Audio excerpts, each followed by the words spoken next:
के साथ पौधों पर कीड़े मकोड़ों फंगस का आक्रमण भी बढ़ता है।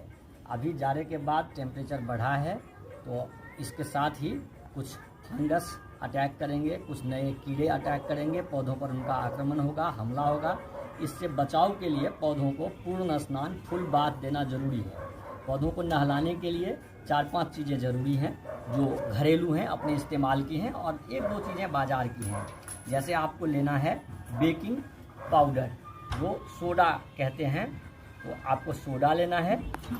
उसके साथ लेना है आपको लिक्विड डिश वॉश, जो रसोई में बर्तन साफ़ करने के लिए इस्तेमाल करते हैं। ये एंटीबैक्टीरियल है, ये बैक्टीरिया को मारता है। उसके साथ आप लीजिए फंजीसाइड, फंजीसाइड क्यूरेटर है, ये कार्बेंडाजिम है, 50% है, ये आप लीजिए कार्बेंडाजिम। इसके और भी ब्रांड नेम आते हैं, दूसरी कंपनियों के आते हैं, साफ आता है, अलग अलग आप अपनी सुविधा से ले सकते हैं।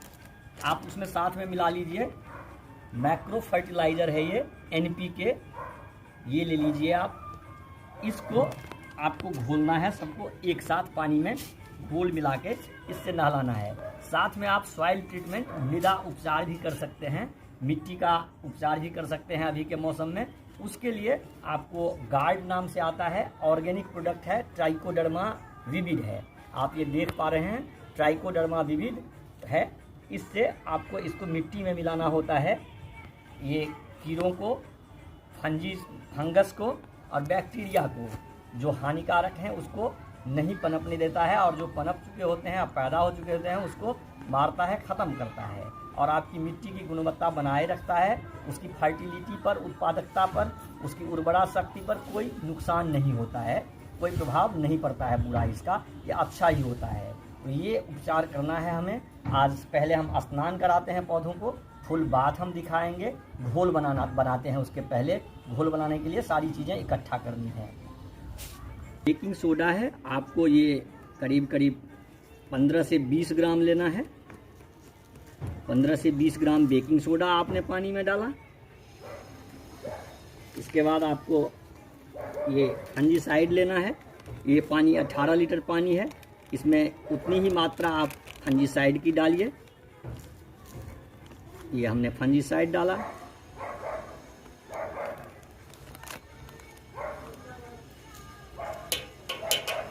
फंजीसाइड के बाद हम लेते हैं डिश वॉश लिक्विड सोप। ये थोड़ा घुलने में समय लेगा, लेकिन घुलेगा, अच्छा बनाएगा इसको। ये डिश वॉश लीजिए, उतनी ही मात्रा, 10 ml के करीब डिश वॉश लिया। NPK है, NPK ले लेते हैं अब हम। NPK, ये देखिए इसका पिंक कलर, यही इसकी खूबी है, ये बहुत तेज़ी से घुलेगा इसमें। ये कोई 30 ग्राम मात्रा लीजिए आप। पौधों की संख्या के हिसाब से आपको तमाम चीज़ों की मात्रा तय करनी है। मैं करीब 100 पौधों को नहलाऊंगा, इसलिए ज़्यादा मात्रा में ले रहा हूँ। आप 5, 10, 15, 20, 25 जो पौधों की संख्या हो उसके हिसाब से आप सभी चीज़ें लें। बेकिंग सोडा भी, लिक्विड सोप भी, NPK भी और फंजीसाइड भी, ये आपको खुद तय करना है, क्योंकि ज़्यादा मात्रा होने से पौधे उसको पचा नहीं पाएंगे, पत्ते झड़ भी सकते हैं या उसकी जड़ झुलस सकती है, इसलिए आपको मात्रा का ख्याल रखना है। अब इसे अच्छी तरह से मिलाना है। आपका मिलाने का तरीका आप अपने ढंग से तय करिए, कैसे मिलाते हैं। ये आपको मैं दिखा रहा हूँ थोड़ा शहरी अंदाज में, लेकिन इससे आसान होता है, ज़्यादा आसान होता है देसी अंदाज में मिलाना।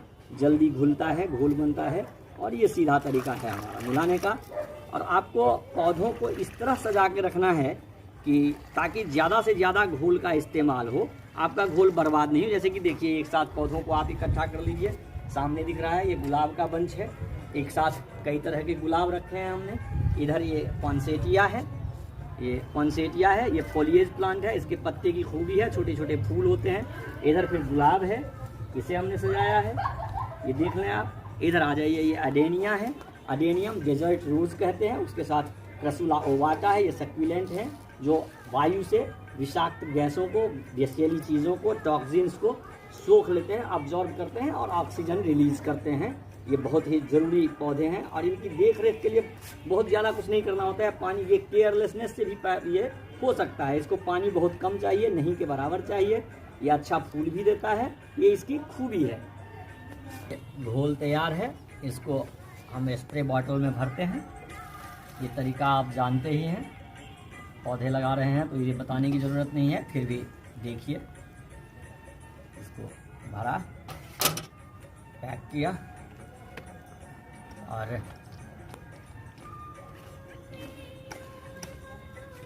इसको पैक किया। ये जो घोल है ये जड़ में जाने से भी कोई नुकसान नहीं है, ये खाद का ही काम करेगा। और स्नान इससे कराइए पूरी तरह से पौधों को धीरे धीरे, ताकि घोल आपका बर्बाद नहीं हो। इसको यदि आप लगातार चलाएंगे, कंटिन्यू इस तरह चलाएंगे तो घोल खराब होगा, नीचे गिरेगा। पत्तों को आराम से ऊपर से नहलाइए, आप देख पा रहे हैं, नहलाइए, जड़ तक पहुंच जाएगा अपने आप। ये खाद भी है, मिट्टी का भी उपचार हो जाएगा इससे। ये डरना नहीं है कि किस तरह डालते हैं, इसको लगातार डालते रहना है। अब आप देखिए, इन पौधों को एक बार नहला दिया है। इन पौधों को अब आप देख सकते हैं कि कैसा दिख रहा है। इसका आप अंदाज़ा फ़र्क महसूस कर सकते हैं खुद। बाकी पौधों को भी नहला देते हैं साथ साथ। ये किसी प्रकार के पौधे को नुकसान नहीं करता है। बस आपको ये ध्यान रखना है कि वैसे पौधों पर इसको आप नहीं डालें जिसमें सब्जियां, फूल तुरंत खाने में इस्तेमाल जिनका आपको करना हो, उस पे नहीं डालें। खाने वाले फूल सब्जियों पर, पौधों पर इसलिए आपको ये नहीं डालना है क्योंकि इसमें हमने केमिकल का इस्तेमाल किया है। केमिकल दो तरह के, दोनों, जो डिशवाश है वो केमिकल है और जो फंजीसाइड है, दोनों केमिकल है। तो यदि सब्जियों पर करते हैं, फलों पर करते हैं इस्तेमाल, तो कम से कम 1 सप्ताह तक उसे आपको इस प्रयोग में नहीं लाना है, नहीं खाना है। उसको 1 सप्ताह बाद ही आप खाने के लायक वो होगा, लेकिन उसे भी आपको सही से साफ से धोना पड़ेगा, सुसम पानी के साथ। डिशवाश जैसे ही किसी और चीज़ में, फिर उसको आप खा सकते हैं, नहीं तो वह स्वास्थ्य के लिए नुकसानदेह हो सकता है। इसलिए ये सावधानी जरूरी है। बाकी 2 चीज़ें ऑर्गेनिक जैविक हैं, 2 चीज़ें रासायनिक हैं। इसलिए खाने वाले पौधों पर, फूल पत्तियों पर, जिसका इस्तेमाल चाहे खुद के खाने के लिए करें या मवेशी या अपने पालतू पशुओं के लिए, या आप यदि जानवरों के प्रेमी हैं, खरगोश पालते हैं, कुत्ते पालते हैं, तो वो भी जिन चीज़ों को खाएं, उस पर इसका इस्तेमाल नहीं करना है, वो नुकसान कर सकता है, ये ध्यान रखना है। तमाम पौधों पर डालना है। इसमें एक चीज़ और है कि ये आप जिस दिन ये बात करते हैं, इस लिक्विड से, घोल से पौधों को नहलाते हैं, उसके 2-3 दिन बाद या 4 दिन बाद आप सामान्य पानी से भी उसको ज़रूर इसी तरह से नहला दें, स्प्रे करके, तो वो और ज़्यादा उसकी चमक निकलेगी और उसको ज़्यादा पोषक तत्व मिलेंगे। क्योंकि फोटोसिंथेसिस के लिए पत्तों का साफ रहना ज़रूरी है।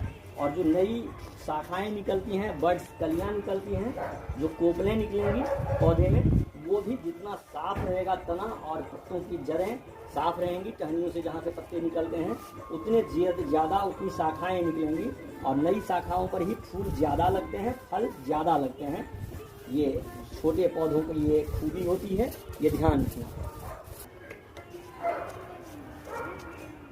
और ये पौधों को बात देने का, फुल बात देने का जो ये तरीका है, ये तरकीब है, ये आपको किसी किताब में नहीं पता चल सकेगा, किताबों में ये नहीं मिलता है। ये आपको अपने प्रयोग के आधार पर सीखना होता है। हमारे संपर्क में सोलापुर के हैं पौधा विशेषज्ञ, पौधरोपण करते हैं, दिलीप कोंडेवार जी।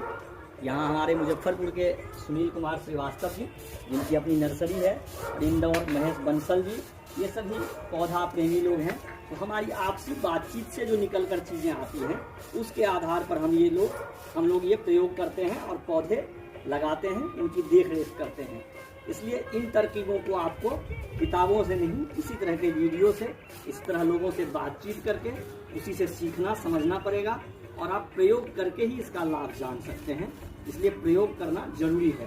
प्रयोग करने में हिचकिए नहीं, डरिए नहीं। यदि आप शुरुआती पौधा प्रेमी हैं, हाल ही में आपने शुरू किया है पौधरोपण, तो पहले 2-4 पौधों पर इनको आजमाइए, उसका फिर नतीजा रिजल्ट देखिए, अच्छा नतीजा मिले तो फिर इस्तेमाल करिए।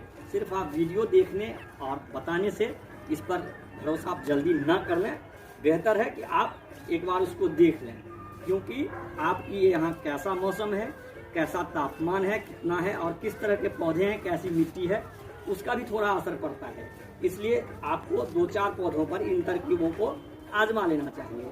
वैसे नुकसान होता नहीं है, लोगों को लगता है कि इस वजह से नुकसान हुआ, इसलिए ये सुझाव है कि आप 2-4 पौधों पर पहले आजमाएं, फिर सारे पौधों को इस तरह से बांट दें, ऐसे घोल से। Baking soda, liquid dishwash, NPK और उसके साथ में आपको फंजीसाइड लेना है। ये बहुत अच्छा आजमाया हुआ नुस्खा है, हम लोगों का अपना, इसीलिए आपसे शेयर कर रहे हैं। धन्यवाद।